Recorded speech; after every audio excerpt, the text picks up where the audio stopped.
Hola, mi amigo. Magandang hapon po sa lahat, mga amigos, amigas, damas, di noche, and di días.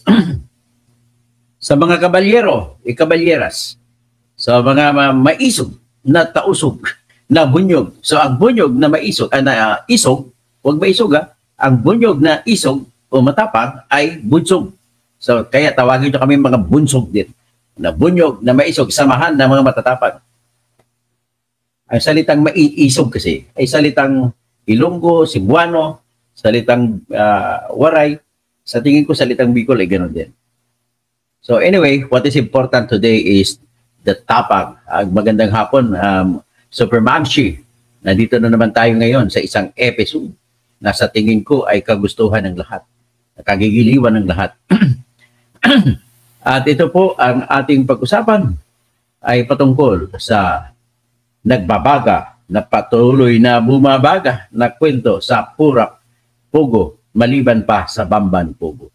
So, ibig sabihin, dako muna tayo sa Purak Pugo at babalik tayo sa Bamban Pugo. So, matandaan po natin na nagpalabas po si Ron Kasagi. Hello, sir. So, natandaan natin na yung opisyal ng PAOK-TF na spokesman na si kaibigan ko ito dito, si Sir Casio ay nag-anunsyo na magugulat kayo pag ibalita nila kung sino may-ari ng Pogo. Ito, inuunahan ko na, pero hindi ko alam kung tama ako, pero ito sa akin ay kwento ng isang reliable na informante na isa sa may-ari ng lupa na ginatagamit na kung saan pinatayo ang 10 hektarya na Pogo compound ay walang iba po, ladies and gentlemen, si Senator Lito Lapid. Kasama ang mayor ng Purak, Pampanga na si Jing Kapil. Jing Kapal ang mukha.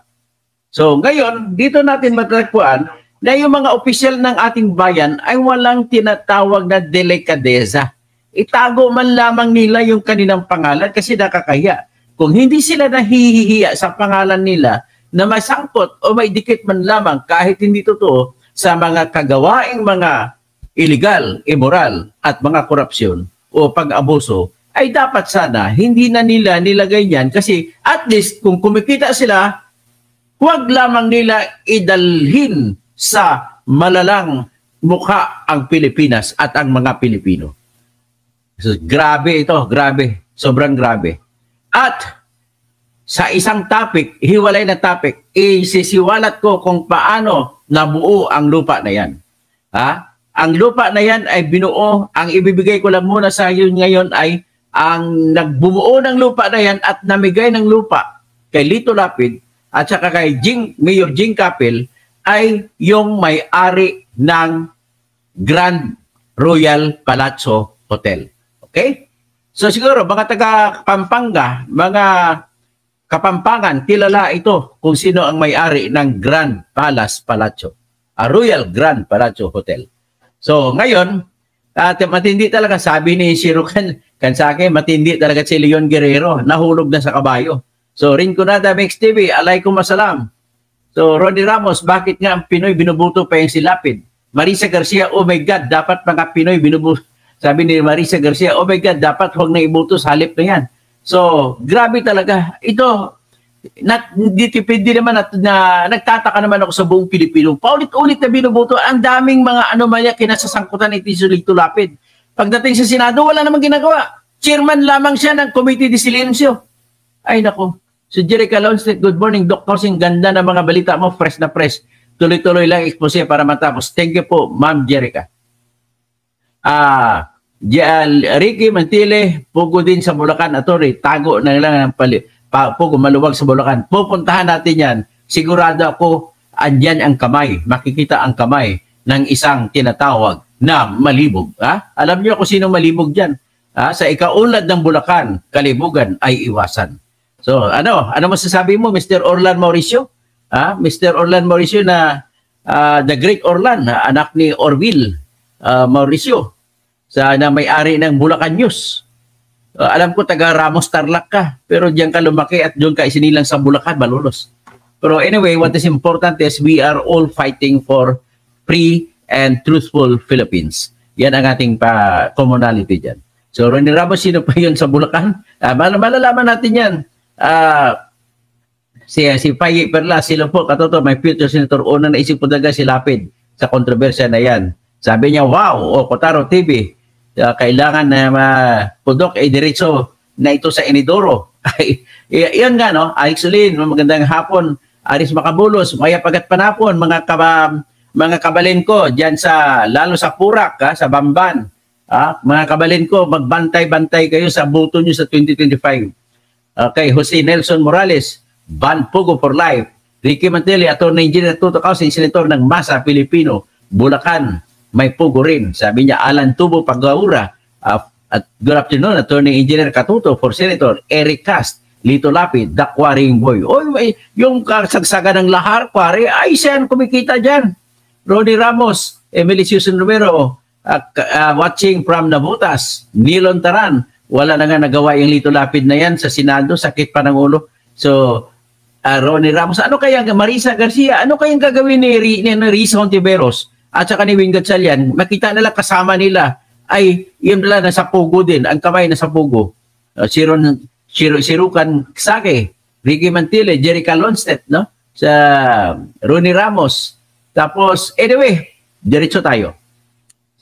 Sino pang Sam Daniel, Jerry Nisperos, Ronnie Ramos, sino pa LL, tama po kayo kay Lito Lapid dyan. Sam Daniel, Marisa Garcia, Lito Lapid, Chairman ng Committee de Silencio, Eric Bagtas, Robert Santos, Norman Istayan, Coraro TV, Filipina Escala, Faye Perlas. So, Dama Paira Lucas sa Zamboanga City, magandang hapon po.